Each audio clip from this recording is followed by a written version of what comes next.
Deluxe line is one of those things that seemed like it would always be part of the Cars diecast line. Alongside the normal mainline releases, for almost 15 years we'd consistently get new larger diecasts in their own line. We got everything from semis to planes to RVs to the Pope. Yet, once the 2020s hit, the Deluxe line slowly started to disappear, and the plug was officially pulled in 2023. So, what happened? When the diecast line started in 2006, there were no Deluxes.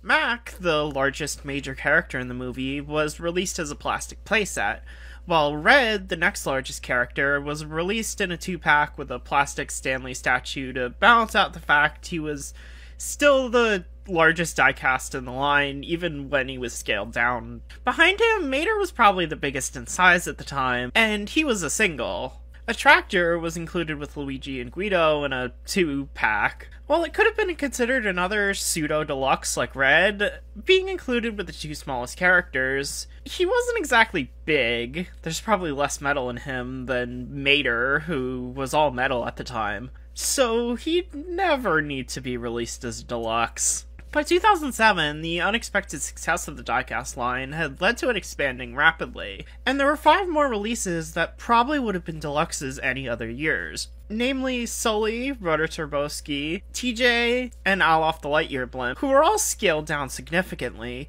way more so than Red. The latter 2 were part of the Walmart 8, a set of 8 cars initially released exclusively at Walmart. Barney Stormin was another one of these 8.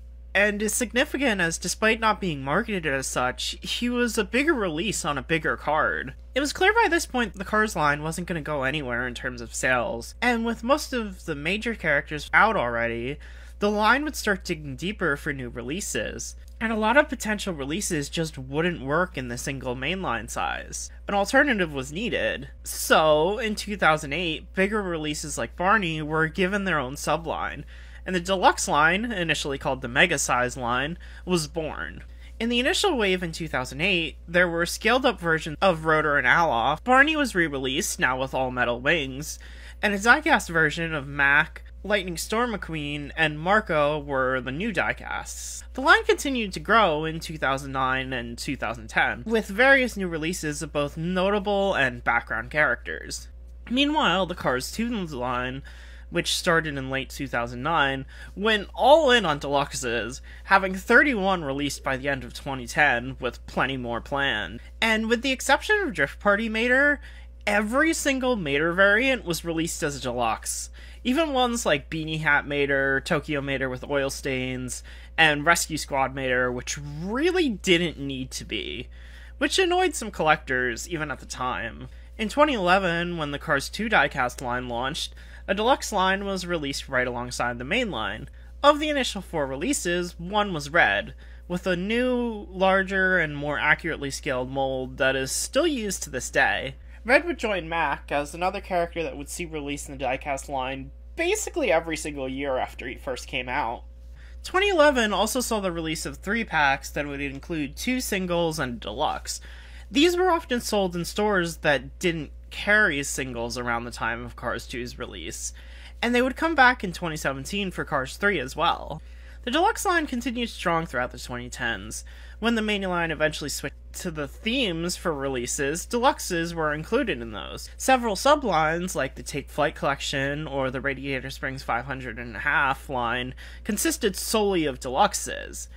And when Planes came out, all of its releases were basically deluxes. 2013 saw the first and only deluxe chase release, Francesco Fan Mater. In 2014, the first RVs, besides Elvis RV, Doug RM and Larry Camper were released in the Deluxe line. Several had been planned for 2010, but cancelled. In subsequent years, more like Van Scanlane would release as well. 2015 saw Super Chases in the Deluxe line for the first time, with the Circus Cab and Circus Pickup releasing. Following this, there would usually be 1 or 2 Super Chase Deluxes each year, with Bud, Morgan Martin, Sergeant High Gear, and the absolutely incredible Globey all being released as such. In 2017, there were obviously more deluxes in the Cars 3 line, notably Miss Fritter, who would join Mac and Red as a deluxe that would be released basically every year. RV and Dr. Damage, the other large demolition derby racers, weren't far behind. While they skipped the odd year or two, they were frequently released post Cars 3. Yet all three of them are still so popular that in spite of releasing more frequently and more recently than many other cars, deluxe or otherwise, they can fetch a pretty penny online. Even getting one out of the box will probably run you at least $20 for Miss Fritter and more for the others, RV especially. 2018 and 2019 were mostly business as usual for the deluxe line, but 2020 was where things took an abrupt turn. Both Walmart and Target gradually stopped carrying them in the US, and by 2021 they'd been phased out completely. No one quite knows for sure why this happened. The pandemic affecting shipping and production could have been a factor, and likely didn't help. But cars still did release throughout 2020 and 2021. It wasn't really until early 2022 where the delays and production issues finally caught up for the diecast line, which leads me to believe it wasn't the only factor here. I think the fact the toy market has gotten more competitive since the death of Toys R Us, and the fact both color changers and minis have become consistent lines, as opposed to the constantly changing sublines of the 2010s, might have meant something had to give way to reduce shelf space. And I imagine deluxes are the most expensive to make, and thus cost more for stores to stock cases as well. Despite this, the line carried on for another 2 years, still being sold in smaller stores and chains, most notably Walgreens, in the US, and internationally as well. Some would end up sold on Amazon for retail too. In 2021, the last 2 official new deluxes we've gotten to date were released.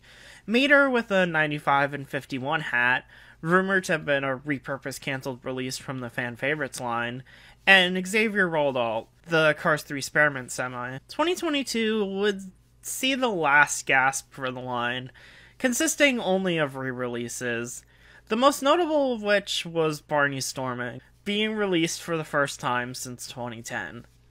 But a small problem. The deluxe line was dead by the end of 2022.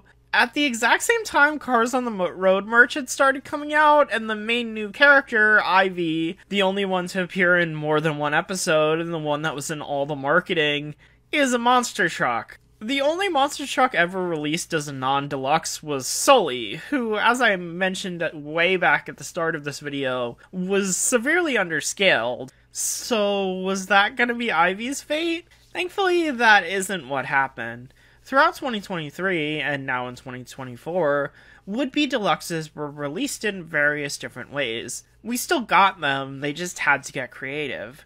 Doug Crankle, the West Philanthropist, Cryptid Buster Mater, and Road Rumbler Mater were all released in the singles line, basically the same size as they would be as deluxes. Mato might have been a deluxe in any other year. I'm not entirely sure if she was intentionally made so, but she is slightly undersized, which I could see being done to make her work better as a single, since she is a fairly long car. Ivy was released in a 3-pack exclusive to Amazon, and Mac is scheduled to be released in a Walmart 9-pack this year. Basically a Cars 3 version of that Salt Flats pack we got. Should note, I don't think Peggy Liner would be released as a deluxe normally, because she's extremely long even for a deluxe. We also got the Chiefess, a very large new release, who was in a 2-pack with Jeremy. And finally, Red was once more released in a 2-pack this year, with an updated version of the Stanley statue. This time, though, in his deluxe size version. In a way, everything has come full circle. I think there's a good chance the deluxe line will come back someday. Color changers came and went like 3 times before becoming consistent like they are now. But in the meantime, at least we're still getting deluxes in some form.